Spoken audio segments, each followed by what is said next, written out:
Salve, salve, torcedor alviverde, seja muito bem-vindo ao canal. E sim, o Vasco conseguiu chegar no empate com o Flamengo no último minuto e foi muito bom pro nosso Verdão. Então a gente vai acompanhar primeiro um corte aqui do Pilhado chorando um empate para o Vasco. E na sequência a gente vai trazer o corte também do Canelada, com o pessoal também da Jovem Pan e o Pilhado. Cara, o Facincani faz uma análise muito precisa. O Mauro César vai querer falar alguma coisa, mas o Facincani corta ele e faz mais uma análise ainda muito precisa do nosso Palmeiras. E aí no finalzinho eles vão falar sobre o retorno do Paulinho. Então tem muita coisa pra gente falar aqui no vídeo. Você quer ficar por dentro de tudo que tá acontecendo na Sociedade Esportiva Palmeiras, acompanhe esse vídeo até o final. Você que não é inscrito, dá aquela força pro canal, se inscreva, ative o sininho e deixe o seu like. Bora pro vídeo, rapaziada. Empatou no último minuto o time que teve mais coragem, o time que não parou de jogar, o time que respeitou o seu rival, porque o Flamengo achou que o jogo já estava ganho. O Flamengo parou de jogar, o Flamengo tirou seus principais jogadores de campo, o Flamengo diminuiu o ritmo e o Vasco, gigante como é, que é grande rival do Flamengo, não achou que o jogo tinha acabado como o Flamengo. O Vasco jogou o jogo até o final, coisa que o Flamengo não fez e que por isso deixou de encostar no Palmeiras. Mais uma vez, a soberba do Flamengo foi muito prejudicial. Contou pontos, porque o Vasco da Gama, gigante como é, levou o clássico a sério até o final. Foi mais intenso no final do jogo, sem achar que já tinha acabado. E o Vasco mereceu um empate, porque levou a sério o clássico até o último minuto. Coisa que o Flamengo, alguns jogadores, inclusive o treinador, que eu só elogio, acharam que já tinha acabado. Não levaram com a seriedade de um clássico o que um clássico representa, e o Flamengo deixa de encostar no Palmeiras com um papelão. Já vou começar contigo, estreando aí na mesa. Facincani, você ontem estava na bronca, o Palmeiras, né?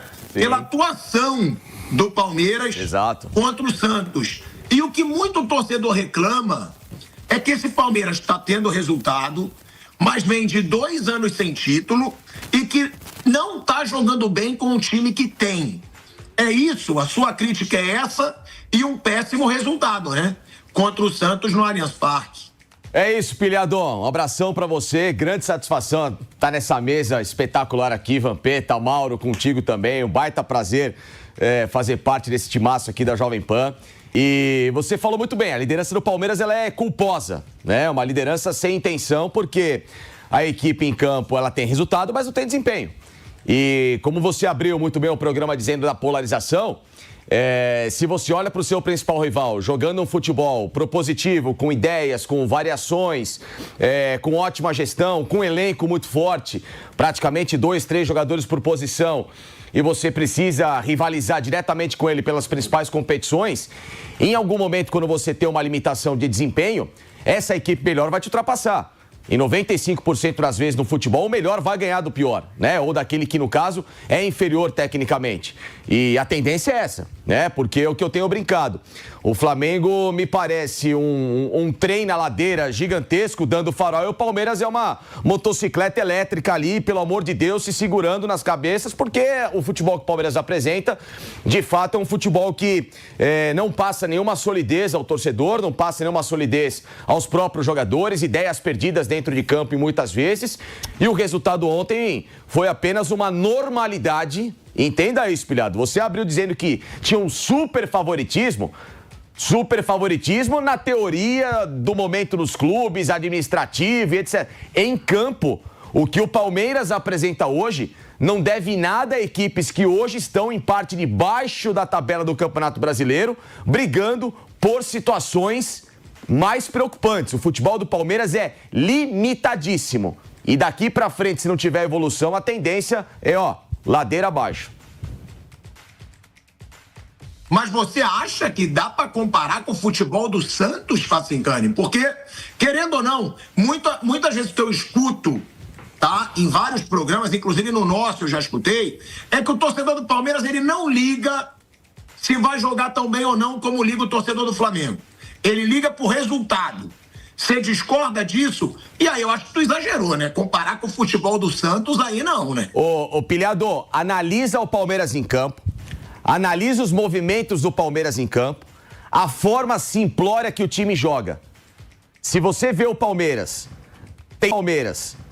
tentando sair pro jogo, tentando desenvolver uma ideia, quando um adversário, por exemplo, joga mais fechado e o Palmeiras roda a bola de um lado pro outro para terminar num cruzamento na área sem fundamento. A falta de posicionamento de atletas decisivos dentro de campo que não jogam em suas respectivas melhores posições e com isso o time se torna amplamente pragmático, para não dizer previsível. Dentro de campo, quando você vê esse time jogar, ele não deve nada a equipes que têm mais dificuldade. Olha o campeonato hoje, o Coritiba, mesmo com a derrota ontem pro Vitória, o Coritiba joga um futebol que não deve nada no Palmeiras, o Vitória joga um futebol que não deve nada no Palmeiras, o Atlético Paranaense joga um futebol que não deve... Todas essas equipes que surgem no início de competição com menos ambição que o Palmeiras, jogam exatamente como o Palmeiras tem atuado. Por isso que é uma crítica e por isso que o torcedor está revoltado. Agora, Pilhador, tem uma coisa, o Palmeiras hoje tem uma divisão polarizada, né? Tem a divisão da seita, que ama, que defende, que morre abraçado com Abel Ferreira, e tem aqueles que tentam enxergar um pouco de futebol e realidade dentro daquilo que o clube precisa. O clube precisa de desempenho. Para ganhar do Flamengo, ou você tem desempenho ou você não ganha. E os números do Campeonato Brasileiro comprovam isso há quase 10 anos. É muito pouco, ainda mais contra um time como o Santos, com todo o respeito ao Santos, que está na fase que está. E, Mauro, você, né, sempre chamou atenção para isso. O Abel agora tem um timaço na mão. Claro que tem que ser cobrado jogar melhor. Que a gente já falou aqui várias vezes. Alan, Arias, Vitor Roque está machucado, mas tem Vitor Roque, Flaco Lopes, Andreas Pereira, Marlon Freitas, Maurício, né? É um time que eles contrataram pesado. Contrataram jogadores de muito talento. E tem muito debate, né? Ah, mas o que importa é ganhar. Ah, estão falando mal porque são contra o Palmeiras. O que importa é ganhar. E você falava, vai chegar uma hora que esse futebol não vai entregar. E agora 2 jogos seguidos, né, Mauro? 2 jogos ruins, com resultados abaixo do esperado. O Cerro Porteño, que é um time muito abaixo do Palmeiras, um empate. E agora contra o Santos, um Palmeiras que o Facincani discordou um pouco, mas que eu achava favoritíssimo. Contra o Santos, o líder, contra o Santos da zona do rebaixamento, dentro do Allianz Parque. Acho curioso que finalmente agora já começa a haver uma cobrança mais, digamos, frequente com relação à qualidade do jogo do Palmeiras. Porque essa balela do que importa é ganhar e tudo, isso aí é só para bobo, né? Porque se você joga melhor, você está mais perto da vitória. Se você não joga tão bem, você não está tão perto da vitória. Ah, mas ganhou o título. Está ficando cada vez mais no passado, essa coisa de ganhou o título. São 2 temporadas ganhando só um paulista, nada no ano passado, e um paulista agora. Ah, mas sempre chega, fica ali em segundo. Sim, o elenco é muito bom. Vai chegar, claro que vai chegar, porque o elenco é muito bom. Mas o técnico do Palmeiras, ele é claramente um discípulo do José Mourinho, e o repertório é esse. Não vai mudar. Há momentos em que o time até pode, pela combinação de bons jogadores, conseguir construir uma jogada mais bem construída, trabalhada. Acontece, já aconteceu ao longo desse tempo todo, porque os jogadores são bons. Mas a proposta de jogo, ela não é, na minha opinião, compatível com o que de melhor esses caras podem oferecer. Então você vê que quando o Palmeiras flerta com a virada, é o quê? É o jogo de sempre, pressão, a torcida vem junto, aquela coisa toda, está em casa. Mas você não vê uma jogada mais trabalhada, o time exposto demais ontem, quando sai para o jogo, muito exposto. Quando o Palmeiras resolve ocupar o campo de ataque, ele não se defende bem. Foi assim que perdeu para o Flamengo no passado, inclusive no Maracanã, lembra? Ele ocupou o campo de ataque, o Flamengo jogou em transição e meteu 3 gols no primeiro tempo. Foi aquele período que tomou 3 gols do Flamengo no primeiro tempo, 3 gols da LDU no primeiro tempo, o gol do São Paulo quase 3 também, né? Aí teve aquela polêmica do pênalti, enfim. Então, o que está acontecendo acho que é uma coisa muito assim, previsível, porque você tem um elenco formado com jogadores com uma qualidade técnica mais alta em relação a elencos de temporadas anteriores recentes, e você não tem uma comissão técnica que não combina com esse elenco. Não combina. É simples assim. Então é um desafio para eles conseguir fazer esse time jogar aquilo que, em tese, pode jogar, porque os jogadores são muito bons, sem dúvida alguma. É só lembrar a final da Libertadores. O Palmeiras tira no meio campo o Andréas e o Rafael Veiga, que foi embora, emprestado para a América do México, e a bola viajando. A bola viajando, saindo dos zagueiros para buscar o Vitor Roque. Aí se vira aí, garoto. Dá o seu jeito aí na frente, aí, com o meio dos zagueiros adversários, para ver o que acontece. Foi o jogo inteiro praticamente assim. Até a chance do Palmeiras naquela bola do Vitor Roque que o Danilo tirou na final da Libertadores foi o quê? Pressão, joga na área. Uma jogada trabalhada, uma construção de jogada, uma coisa mais elaborada, você não vai encontrar. Não vai encontrar, porque o modelo de jogo é esse. Veja bem, gente, não é nem uma crítica à forma de jogar, nada não. É uma constatação, é a maneira como joga. Discípulos do José Mourinho, que sempre foi um técnico também mais dessa linha do que de um jogo mais, digamos, sofisticado, né? Mas o elenco do Palmeiras pode oferecer um jogo mais sofisticado, só que isso não me parece fazer parte do repertório de quem monta a estratégia, dá os treinamentos, define a escalação, faz as substituições, que é a comissão técnica. Eu gosto de falar da comissão técnica porque não é um técnico, é uma comissão técnica, tanto que eles se revezam. Um fica suspenso, o outro fica à beira do campo, o outro vai na coletiva, não é isso? Sim. São diferentes personagens. O nome que sai lá do técnico é um. Tá? Invariavelmente está suspenso. De novo tá, né? Aí fica lá um outro na beira do campo. Mas ele não vai para a coletiva. Até porque algumas coletivas dele não foram muito felizes, né, no passado. Então bota um terceiro personagem. Então é uma comissão técnica trabalhando e ela não parece ter o repertório capaz de tirar desses jogadores aquilo que, em tese, eles podem oferecer. Então você tem o quê? Um elenco subaproveitado. Bom, mas está liderando, chega, porque os jogadores são bons. E tem, claro, algumas qualidades. O time se defende bem, por exemplo, quando está fazendo 1-0, defendendo ali, segurando o resultado, ele consegue segurar. Fez isso contra o Bragantino. Aí o que eu questiono é, contra o Bragantino, você está jogando em São Paulo, contra o adversário que está acostumado a jogar em Bragança, é freguesaço do Palmeiras. A sua torcida está ali numerosa, igual a do adversário, no mínimo, né? Está ganhando de 1-0. Aí você faz o segundo tempo ali acuado contra as cordas e o Bragantino em cima. Sei lá, eu acho que é muito pouco, né? É um adversário que você pode se impor contra ele, pode tentar se impor. Mauro, antes fosse o Bragantino, você tem que olhar. O Cerro Porteño fez isso. Também. O Júnior Barranquilla fez isso. O Sporting Cristal, dentro do Allianz Parque no segundo tempo, fez isso, quase que empatou o jogo. Estamos falando de 3 times que, em tese, quando a gente faz a análise dos grupos da Libertadores, o Palmeiras passaria com muita tranquilidade, sem nenhum tipo de susto. Ele não ganha do Barranquilla, ele sofre para ganhar do Sporting Cristal e ele não ganha do Cerro Porteño. Isso é alarmante, na minha modesta opinião. Haja visto o seguinte, o que se cobra não é plástica de jogo. Não. É competição. É um jogo que te dê resultado. E aí, quando o Pilhado fala dos títulos recentes, vamos lembrar o seguinte, o Palmeiras ganha 2 estaduais contra 2 times que estavam na Série B. O Santos em 24 e o Novo Horizontino em 2026. Sim. Né? E aí, pelo menos há 3 temporadas que o Palmeiras não apresenta esse tipo de repertório. Tudo começa na virada 22-23. Aí tem aquela teimosia da história do Hendrick, que o Palmeiras sacrifica uma Libertadores porque não valorizou a meritocracia dele, do Luiz Guilherme, do Kevin, jogadores que entravam e tinham qualidade para mudar um sistema de jogo que estava travado. Lembra a história de dobrar o lateral, aí tentava jogar com 3 zagueiros. Na frente. Enfim, começou aquela loucura toda. O menino volta, a revelia, né, do técnico. Por quê? Porque tinha sido eliminado da Libertadores, quase salva uma classificação contra o Boca no Allianz Parque. Classificação essa que depois da eliminação o Abel Ferreira conversa com o Al-Sadd para assinar o pré-contrato. E agora está público. Agora não é uma especulação, agora foi público. Aí, Tico, você que descobriu isso. Agora foi público, né? Sim. E eu fui e me esculhambaram quando eu falei. Aí teve o pré-contrato, ô Pilhado. Antes do término do Brasileiro, diga-se de passagem.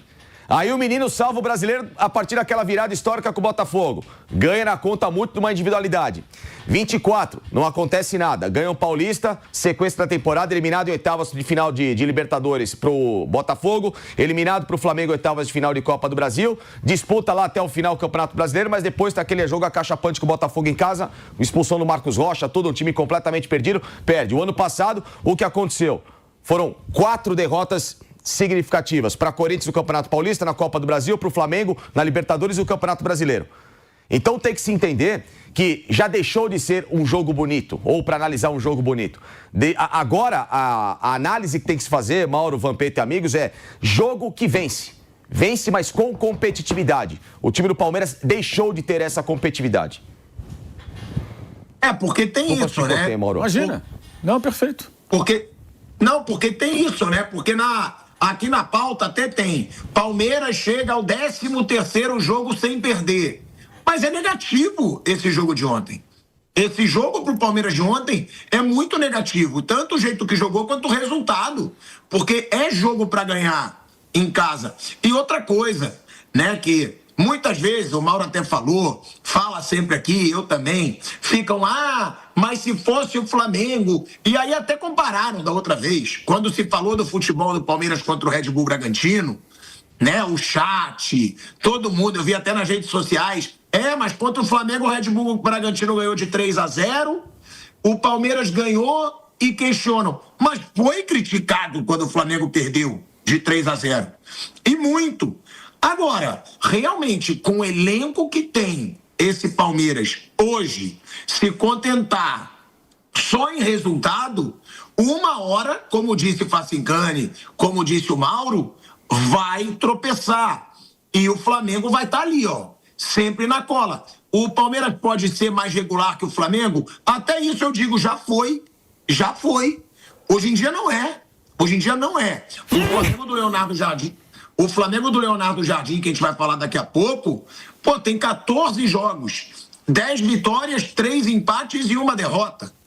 Então, é o Flamengo também que está crescendo. Agora, Facincani e Vamp, dá para tirar alguma coisa de positiva desse Palmeiras? E outra, eu acredito que não tenha polêmica, né? Eu vi que o Santos reclamou, é até palhaçada reclamar daquela falta do Alan.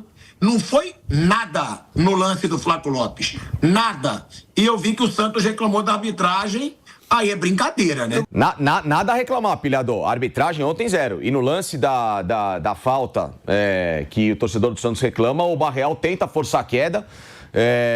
Para parar um pouco e dar um respiro para o Santos, não acontece e sai uma das raríssimas jogadas trabalhadas do Palmeiras, uma marcação-pressão ali do Alan, a roubada de bola, a ultrapassagem do Andréas Pereira se apresentando como um ponta na linha de fundo para fazer o cruzamento e depois o gol do Flávio Lopes, ou seja, é um Palmeiras que tem pouquíssimos recursos em relação a se apresentar com essas possibilidades que poderiam mudar o sistema de jogo da equipe. Ontem o Palmeiras entra em campo, pilhado com 3, entre aspas, volantes, que na verdade não são volantes, são meias, né? O Evangelista é meia, o Marlon é meia e o Andréas Pereira é meia, e os 3 não tiveram nenhuma composição no meio campo. O Maurício, mais uma vez, dormindo, um jogador que tem um comportamento muito indolente em vários momentos dos jogos com o Palmeiras, né? Tem meio esse espírito do Felipe Anderson, não sente muito a partida, não é muito integrado taticamente, tecnicamente, enfim, um atleta que, na minha visão, deixa muito a desejar em termos de intensidade. E o Palmeiras não tem coletivo, né? Infelizmente é isso. Um time que vive de gols do Flávio Lopes pelo grande momento que ele tem. Ontem você falou de uma coisa boa, o Arthur. Tem sido uma grata surpresa, um menino que se apresenta com personalidade, que foi relutado, inclusive, pelo técnico do Palmeiras a ser colocado em campo, mas é um atleta que, bem trabalhado, pode se tornar um lateral bastante útil a esse elenco do Palmeiras. Gostei muito, depois de algum tempo, o Luiz Pacheco, menino de 17 para 18 anos, entrou bem no segundo tempo. Quase faz o gol. Né? Então, e o Luiz Pacheco que estava lá. Palmeiras precisando de um camisa 5, entre aspas, alguém de referência em frente à área. O menino no banco de reservas, a torto e a rodo, sendo até devolvido para o Sub-20 e mostrando cada vez mais que já poderia ter tido essa minutagem desde o Campeonato Paulista. Né? E talvez até o Abel ter encontrado uma forma de jogar que proteja a zaga, como explicaram aqui o Vampeta e o Mauro, porque é uma zaga muito exposta. Né? É um time que tem muita dificuldade nessa composição defensiva.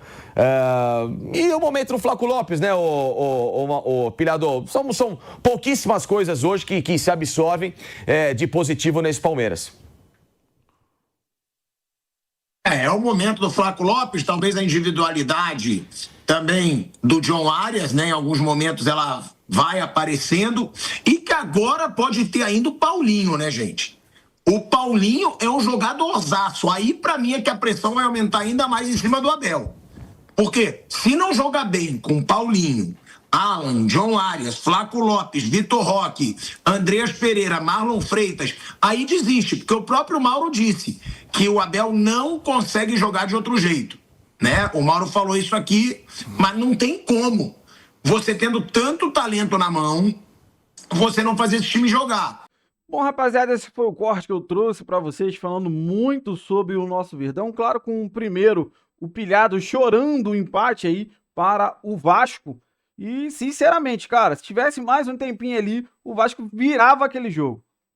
Porque eu assisti o jogo, o Vasco fez um bom jogo, equilibrado o tempo todo, só que tem muito problema de apontaria, né? Essa é a verdade. O Flamengo teve algumas saídas ou outras, mas assim, foi um jogo para mim muito equilibrado. E pela produção ali no final do jogo, o Vasco merecia sim a virada. Se tivesse ali mais pelo menos uns 5 minutos, dava para ter virado. E a gente ficou naquela, né? A gente tá batendo muito na tecla do Varmengo. E eles estão vendo. Eu achei que eles iam acabar anulando aquele gol do Hugo Moura lá do Vasco, que deu o empate, mas graças a Deus fizeram o certo, né? E não anularam. Essa é a verdade, pra gente foi muito bom. Eles têm empatado também, como a gente empatou ontem, né? Então, a diferença de pontos se manteve aí entre Palmeiras e Flamengo. Agora, falando sobre o jogo de ontem. Rapaziada, por mais que eu tenha algumas ressalvas aí com o Facincani, eu acho que o Facincani tá certo, cara. O Facincani está certo. O Palmeiras vem decaindo na qualidade do jogo. E a gente viu isso acontecendo no final do ano passado. Então a gente fica muito preocupado com isso. Porque, para quem acompanha o canal, eu venho falando, já não é de hoje, essa queda, principalmente no segundo tempo, tá? Contra o Vasco, a gente tem que dar uma relevada, porque estava muito cansado, porque o campo do Vasco em si já estava pesado. O jogo anterior foi na casa do Novo Horizontino, com um gramado também encharcado. Muito difícil jogar e o cansaço acabou falando muito mais alto. Acabamos tomando a virada no segundo tempo. Mas aí teve jogo contra o Botafogo, jogo contra o Mirassol, jogo contra o Bragantino agora mais próximo, né? Os últimos jogos, cara, a gente vê que o Palmeiras vinha nessa decadência do segundo tempo. Entrando no primeiro tempo, jogando bem, fazendo uma boa partida no primeiro tempo e depois cair muito. Cair muito. O jogo contra o Cerro Porteño é um exemplo muito claro. Fez um ótimo primeiro tempo. Aí no segundo tempo, cara, deixou muito a desejar. Eu concordo que o calendário tem atrapalhado. São 2 semanas seguidas que o Flamengo tem um dia a mais de descanso, tá? Isso aí é óbvio. Tá muito claro. Acho que semana que vem ou na outra, o Palmeiras vai ter um diazinho a mais aí, vai jogar numa... eu não lembro os times, mas eu sei que tem uma sequência que vai jogar sábado, aí depois joga terça pela Libertadores, e aí depois, né, de terça vai jogar no domingo, que vai ter um intervalozinho um pouco melhor. Isso aí é fato. Só que, para a grande maioria dos times brasileiros, a sequência é assim, puxada, a gente já sabe disso. E o Facincani falou uma parada certa ali sobre o Pacheco, sobre até o Arthur, que o Abel se segurou muito para botar os moleques. O Pacheco, desde o início do ano, a gente já sabia que ia estar no time titular, porque não conseguiu trazer um 5, mas não dá minutagem pro moleque. Não bota o moleque para jogar. O Arthur acabou jogando mais agora e mostrando seu potencial pela lesão do Piquerez e do Jefté. E ele lembrou muito bem a resistência do Abel para colocar o Endrick. Agora, o Alan acabou tendo uma resistência porque tinha o Estevão e quase não colocava o Alan para jogar. Só que o Alan, para mim, tá numa queda de produção também. Eu gosto muito do Alan, mas eu acho que ele entrando no segundo tempo acaba rendendo mais com a defesa do time adversário já mais cansada. Mas, com tudo isso, cara, o Palmeiras precisa apresentar um melhor futebol também, cara. Tem que ter mais opções. E ontem, a única coisa que eu gostei do primeiro tempo foi do Abel tentar uma mudança. Porque no jogo contra o Cerro Porteño, depois que tomou o gol de empate, ele colocou o Evangelista, colocou o Andrés mais à frente e ele tentou ontem isso também. Só que eu colocaria o Andréas não de costa, mas lá na direita, no lugar do Alan. E o Evangelista aqui, né? O Andréas lá na direita, eu acho que eu falei errado, né? O Andréas na direita e o Evangelista no meio. Como o Andréas começou aqui no Palmeiras, estava jogando muito bem, chegava perto da área, estava fazendo gol de fora da área. Então, assim, o Palmeiras precisa ter repertório, cara. Precisa trabalhar mais, cara. Eu não sou técnico, a torcida não é técnica, mas a gente tá vendo que o Palmeiras hoje tem um elenco muito bom, né? Claro que um time melhor do que um elenco. O elenco é bom, mas tem suas restrições. Não tem um atacante reserva bom, não tem lateral bom, reserva. Ontem ele botou o Kelvin. Pelo amor de Deus, cara, o Kelvin tem que ser vendido urgentemente e trazer um lateral agora, na janela. Que o Kelvin é muito ruim. O GFT também pode ir embora. Aqui a gente ficando com o Piquerez e o Arthur, acho que a gente está muito bem servido. A gente pode permanecer aí com o Giai, como diz o Massini, o lenhador. É muito melhor defendendo do que atacando, mas de vez em quando tem saído um pouquinho, até saído bem. Agora, o Kelvin não dá, gente, pelo amor de Deus. Então, assim, a gente tem um bom time, né? E o elenco, o banco ali, mais ou menos. Agora, você tendo o Alan para o segundo tempo, aí agora se a gente vai ter o Paulinho para o segundo tempo, a gente tem peças que podem mudar o jogo. Porque para o segundo tempo ele só está fazendo colocar Felipe Anderson, que como disse o Pascoal, entra em campo parecendo que acabou de fazer endoscopia. Aí bota o Evangelista no meio, que é um bom jogador, mas não vai mudar o time muito para frente, para atacar, para fazer produção. Não vai mudar tanto. Então tá tendo aquelas substituições, quase que não sai, né? No segundo tempo, mas que não estão rendendo. E fato é, o Abel precisa se superar, por mais que ele tenha esse estilo de jogo, de vencer mais na transição e tal, tudo bem. Mas tem que produzir mais. Tem que produzir mais. Porque não é de agora. Vem desde do término do estadual, a gente vê o Palmeiras sempre ganhando de 1-0, 2-1 e no segundo tempo, ó, caindo demais da conta. Então a gente espera que o Abel consiga, cara, tirar aí as ideias, aflorar as ideias para fazer o Palmeiras jogar. Então eu quero saber de você que acompanhou o vídeo até o final, qual é a sua opinião sobre tudo que foi falado? Você concorda, discorda? Compartilha com a gente aí a sua opinião. Você que não é inscrito, dá aquela força pro canal, se inscreva, ative o sininho para você não perder nenhuma novidade aqui do seu Verdão Notícias e deixe seu like se você puder hypar o vídeo, ajuda demais o nosso trabalho, que quando você deixa o like, quando você hypa o vídeo, você mostra pro YouTube que é um conteúdo legal, então eles entregam muito mais o nosso vídeo, o nosso canal, para muito mais palmeirense. Então é isso, valeu rapaziada, grande abraço.